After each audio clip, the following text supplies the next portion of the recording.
이번 시간에는 가용접 방법에 대해서 학습하겠습니다. 오늘의 학습 내용은 NCS 학습 모듈 가용접 작업의 80페이지부터 105페이지에서 확인하실 수 있습니다.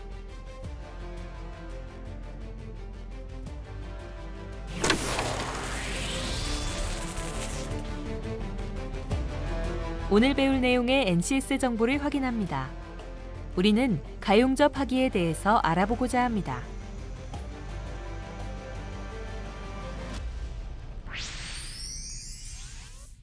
먼저 오늘의 학습 목표를 알아보겠습니다. 이번 학습을 통해 여러분은 가용접 작업을 수행할 수 있습니다. 오늘의 주요 학습 내용도 함께 확인해 볼까요? 이번 시간에는 가용접 하기에 대해 학습하게 됩니다. 효과적인 학습을 위해 금속에 대한 지식, 홈 가공에 대한 지식, 보호가스에 대한 지식, 설계도면 해독 지식, 용접 절차 사양서에 대한 지식, 용접 장비 운용 기술에 대한 선수학습 지식도 함께 살펴보세요.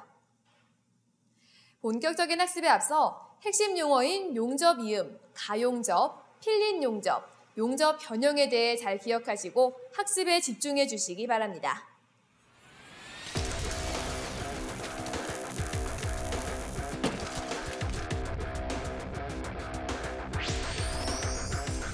CO2 용접에 대해 궁금한 모든 것 속 시원히 해결해 드리겠습니다. CO2 용접 과정에 함께하고 계신 여러분 반갑습니다. 오늘도 여러분과 함께할 강주영입니다. 자, 이번 시간에는 가용접 방법에 대해서 함께 알아보도록 할 텐데요. 오늘도 제 옆에는 용접 마스터 임병철 강사님 함께하고 계십니다. 안녕하세요. 네, 안녕하세요. 임병철입니다.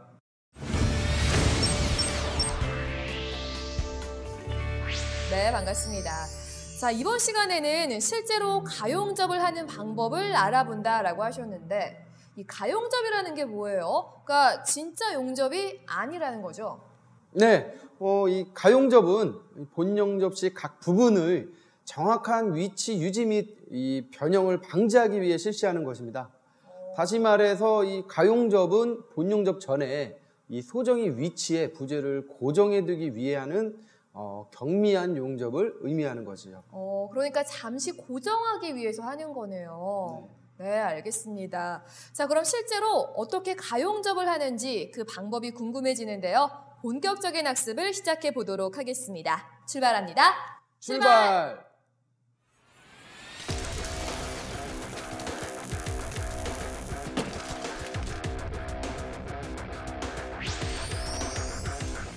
선생님, 오늘은 가용접에 대해서 배워보는 시간이죠? 네, 맞습니다. 우선 이 가용접을 하기에 앞서 알아둬야 할 것이 있는데요. 네. 지금부터 하나씩 알아보도록 하겠습니다. 네. 어떤 것들을 알아봐야 되는 거예요? 먼저 맞대기 용접 이음 홈 각부 명칭과 필린 용접 이음, 그리고 이제 가용접이 의 중요성, 가용접에 주의할 사항에 대해서 함께 알아보도록 하겠습니다. 알겠습니다. 먼저 맞대기 용접 이음의 홈 각부 명칭을 파악해야 되는데요. 그러면은 각부 명칭을 그림을 보면서 설명을 해주시겠어요? 네, 보시죠. V형 맞대기 이음의 각부 명칭은 다음과 같습니다. 알파 홈각도, 베타 베벨각, D, D' 홈 깊이, F 루트면, G 루트 간격을 나타냅니다. 그리고 X형 맞대기 이음으로 각부 명칭은 다음과 같습니다. 알파 홈각도, 베타 베벨각, D, D' 홈 깊이, F 루트면, G 루트 간격. 일반적으로 베벨각은 30에서 35도이며 홈각도는 60에서 70도로 가공합니다. 루트면과 루트 간격은 완전 용입 및 이면 비드 형성을 위하여 작업자가 임의로 조절할 수 있습니다. 필린 용접 이음에 대해서도 살펴보도록 하겠습니다. 네. 먼저 이 필린 용접 이음 홈 각부 명칭에 대해서 알아보도록 하겠습니다. 목 길이는 필릿의 루트 부분에서 토까지의 길이를 이야기합니다. 이런 목 두께는 이 필린 용접의 가로 단면 내에서 이에 내접하는 이등변 삼각형의 루트부터 비평까지 거리를 말하며 약간의 용입은 무시한 두께를 말합니다. 그리고 이 실제 목 두께는 네. 용입을 고려한 용입이 루트부터 필릿 용접의 표면까지의 최단 거리를 말하고요. 선생님 그러면 필릿 용접 이음의 치수를 결정하는 방법을 알려주시겠어요? 네, 필릿 용접 이음의 치수는 네. 필릿 강도 계산에 굉장히 중요하고요. 그 크기는 판두께 네. T에 비해서 작거나 커서는 안 됩니다. 일반적으로는 필릿 용접의 목 길이는 네. 양면 필릿 용접에서는 판두께의 4분의 3 정도로 하고 있고요. 대부분 이제 회사 규격에 따라서 하고 있습니다. 네, 알겠습니다. 그리고 이 루트 간격이 커지면 네. 목 길이가 증가되고요. 유효 목 두께가 감소되고요.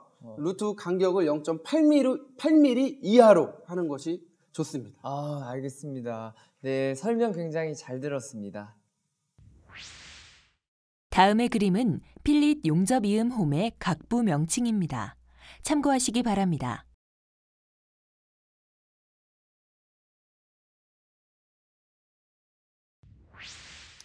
가용접의 의의와 중요성에 대해 함께 알아보겠습니다. 본 용접 시 각 부분의 정확한 위치, 유지 및 변형을 방지하기 위하여 가용접을 실시합니다. 이때 이 가용접의 길이나 가용접의 개소, 위치 등의 설정이 매우 중요합니다. 가용접은 본 용접과 동등하게 중요한 사항인데요. 가용접의 양분은 용접 시간, 용접 강도, 변형 과다 등 여러 가지 영향이 미치게 되며 가용접의 위치나 피치, 가용접의 길이 등이 적절하지 못하면 본 용접에서 치수의 부적당, 변형 및 기타의 결함을 일으켜 작업 능률을 저하시키는 원인이 됩니다. 가용접부는 길이가 짧으며 시점과 종점의 결함이 발생되기 쉽기 때문에 중요한 부분 등에는 엔드탭 등의 보조판을 붙여서 용접한 이후에 이것을 잘라내도록 하면 좋습니다. 가용접 시에는 몇 가지 주의해야 할 사항이 있습니다. 본 용접자와 동등한 기량을 갖는 용접자가 가용접을 시행해야 하며 본 용접과 같은 온도에서 예열을 해야 합니다. 개선 홈 내의 가접부는 백 치핑으로 완전히 제거를 해야 하며 용접부가 겹치는 부분으로 응력 집중이 생기기 쉽고 가장 취약한 부분으로 용착 상태가 불량하므로 구조물 모서리 부분은 피해야 합니다.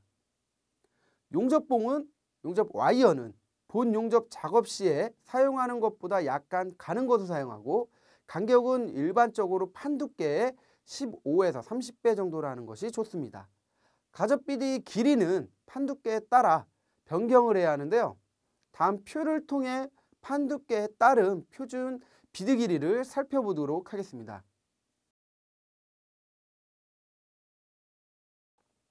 끝으로 이 시점 종점은 모재가 가열이 안 된 상태이므로 용착이 불량하며 슬래그 섞임과 기공 등이 발생하기 쉬운 부분으로 강도상의 중요한 이음에는 가접을 피해야 합니다. 네, 모재 준비에 대한 현장 강의 잘 봤습니다. 저희가 용접에 앞서 용접 재료를 준비하려면 뭐부터 알아야 할까요? 용접용 와이어를 먼저 준비해야 할 텐데요. 네. 그에 앞서 용접용 와이어가 무엇이 있는지 함께 알아보도록 하겠습니다. 네. 자, 그럼 표를 통해 자세히 살펴볼까요?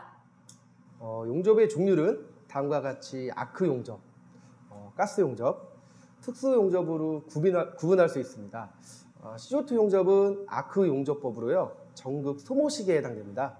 네, 그럼 지금부터 용접을 할 때 준비해야 할 와이어에 대해서 이야기 나눠보죠. 네, 먼저 와이어의 종류를 살펴볼까요? 네. 와이어의 종류에는 솔리드 와이어와 플럭스 와이어가 있습니다. 먼저 솔리드 와이어에 대해 이야기해 보도록 하겠습니다. 솔리드 와이어란 뭔가요?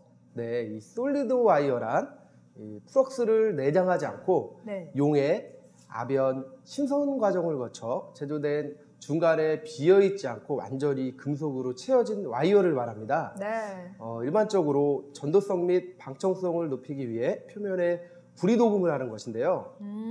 근데 이 솔리드 와이어 외에 플럭스 코어드 와이어가 있다라고 들었는데 어떤 차이가 있는 거예요? 네, 아주 좋은 질문입니다. 네.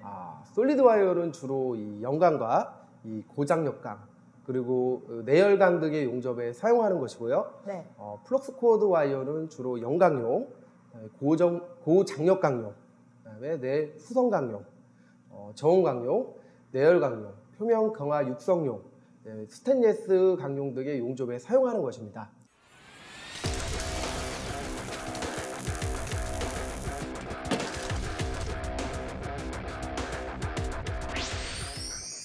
네, 지금부터 본격적으로 가용접하는 방법에 대해서 알아보도록 하겠습니다. 먼저 알아봐야 될 것들은 어떤 것들인가요? 네, 우선 용접 절차 사양서에 따른 이 용접 구조물 조립 순서를 파악할 수 있어야 합니다.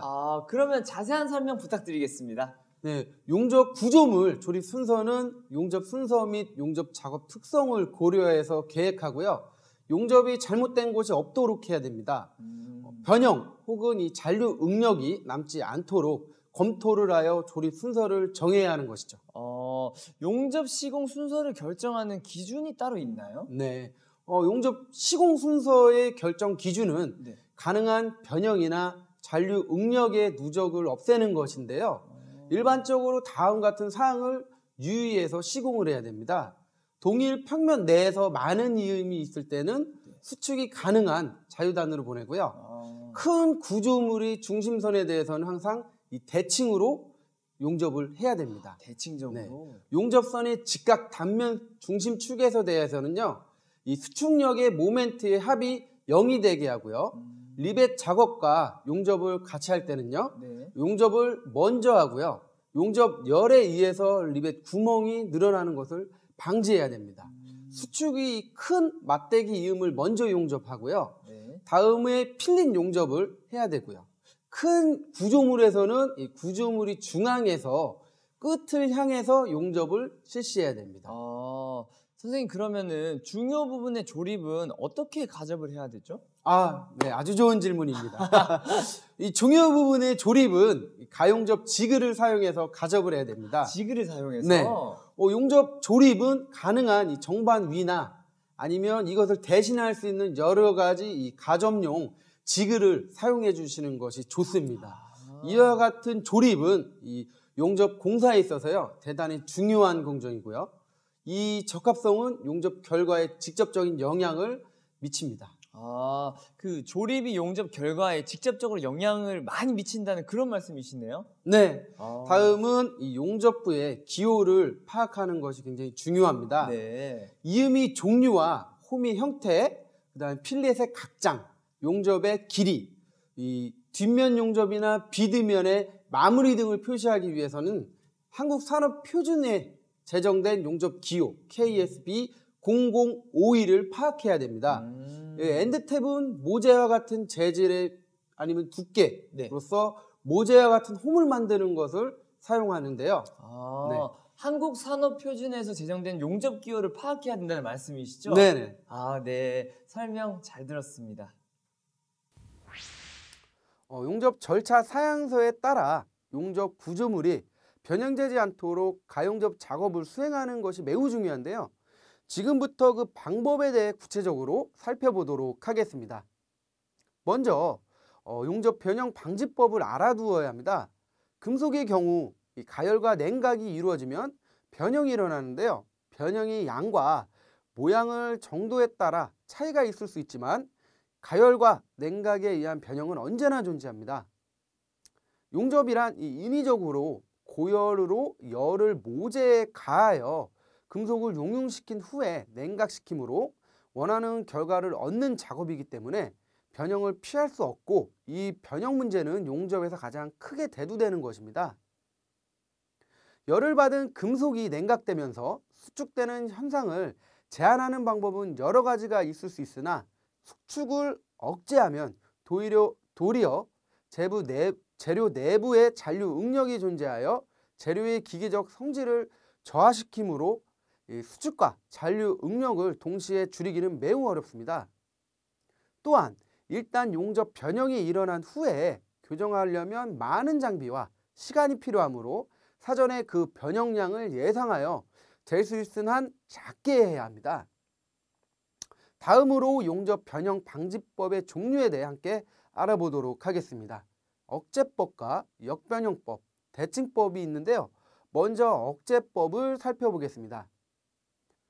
이 억제법은 용접물을 정반에 고정시키든지 보강제를 이용하든지 또는 일시적인 보조판을 붙이든지 하여 변형을 방지하는 용접하는 방법으로 강제적으로 변형을 막는 것입니다. 가장 널리 쓰이는 용접 변형 방법입니다. 그러나 억제하는 힘이 너무 크게 되면 잔류력이 커져서 균열이 생기기 쉬우므로 두꺼운 판에서는 특히 주의를 해야 합니다. 이 방법은 얇은 박판 구조물에 적당한 방법입니다. 이번에는 이 역변형법에 대해 이야기해 보겠습니다. 역변형법은 용접에 의한 변형을 미리 예측을 하여 용접하기 전에 역변형을 주고 용접하는 방법입니다. 용접 후 변형을 바로잡기 어려울 때나 처음부터 변형량을 대략 예측할 수 있을 때 사용하면 효과적입니다. 역변형을 주는 방법에는 탄성 역변형과 소성 역변형이 있습니다. 전자는 재료를 탄성한도 내로 놓아주면 제자리로 돌아가는 범위 내의 역변형이며 후자는 탄성 한도를 넘어서 제자리로 돌아오지 않는 범위까지 역변형을 잡아주는 방법으로 가장 널리 쓰이고 있습니다. 또한 루트 간격을 비드 종단 부분에서 벌려준다든지 가접 후에 뒷면으로 2에서 3도 정도 꺾어주는 방법도 있습니다. 선생님, 네, 대칭법은 무엇인가요? 대칭법이요. 대칭법이요. 궁금하시죠? 네네. 알겠습니다. 그럼 제가 대칭법에 대해서 자세히 설명드리도록 하겠습니다. 네. 대칭법은 용접선이 긴 경우에 네. 사용되는 이 비드의 배치법의 일종으로서요. 네.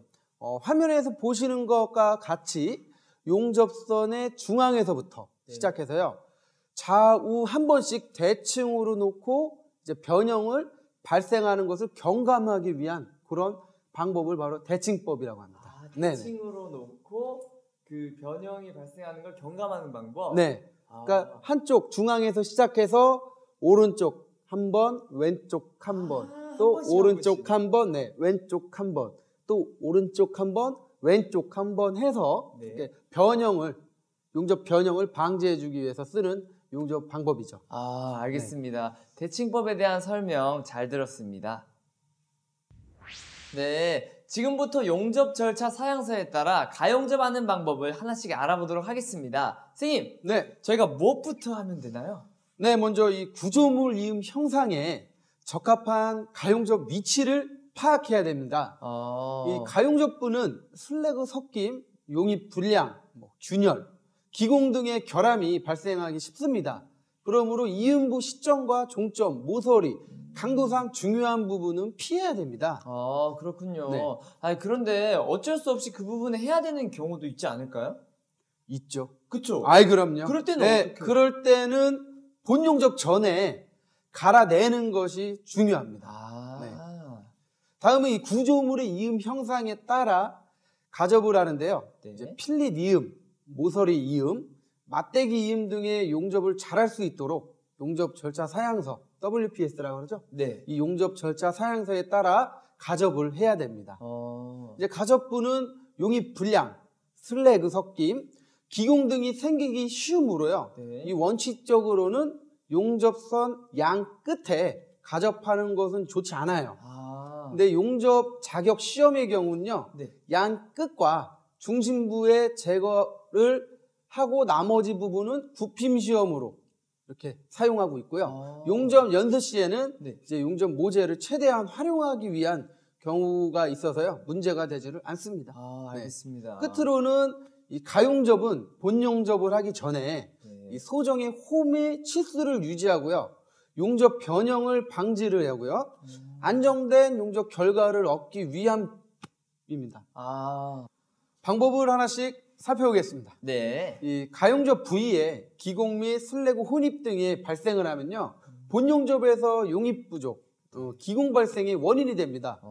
따라서 이 플럭스 코어드, CO2 용접에서 플럭스 코어드 아크 용접에 의한 가용접을 할 때는요. 네. 이 슬래그는 아크가 불안정되고요. 네. 용접 결함이 원인이 되므로 완전히 제거해 주는 것이 좋습니다. 그럼 그렇게 하려면 어떻게 해야 되는 거죠? 일단 박판의 경우는요. 네. 가용접 비드를 가늘고 짧게 하고요. 용접의 용입부는 이 비드 불량을 방지를 해야 됩니다. 그러니까 예를 들어서요. 네. 3mm 이하의 박판. 이 3mm 이하의 박판은 가용접 길이를 3에서 5mm 정도. 예. 그리고 하는 것이 좋고요. 네. 또 중우판은 가용접이 크고 튼튼하게 해줘야 되거든요. 그렇죠. 그래서 예를 들어 이 중우판에서 가용접 길이는 10에서 50mm로 하는 것이 좋습니다.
네, 잘 보았습니다. 여러분들도 오늘 강의를 통해 가용접에 대해서 잘 아셨죠? 오늘 배운 내용 다시 한번 확인하고 직접 실습해 보시기 바랍니다. 감사합니다. 네, 오늘은 임명천 선생님과 함께 가용접 방법에 대해서 알아봤습니다. 선생님 덕분에 이제는 용접 전에 가용접이라는 단계가 있는 거를 알게 됐는데요. 직접 시범을 보이면서 잘 설명을 해주셔서 시청자분들도 가용접 방법에 대해서 더 잘 이해할 수 있었던 것 같아요. 네, 도움이 되었다니 보람있네요. 그러면은 우리 시청자 여러분을 위해 가용접을 보다 쉽게 할 수 있는 팁이 있다면 좀 알려주시죠. 가용접은 균열, 기공, 슬래그 혼입과 같은 용접 결함이 발생하기 쉽기 때문에 본 용접과 유사한 용접 조건을 적용을 해야 하고요. 응력 집중이 되는 부분을 피해야 합니다. 그리고 이 가용접 길이는 박판에서 짧은 점상으로 중우판에서는 35mm가 적당합니다. 그렇군요. 자, 오늘 배운 내용 잘 기억하시고요. 저희는 다음 이 시간에 다시 돌아오도록 하겠습니다. 함께해 주신 여러분 고맙습니다.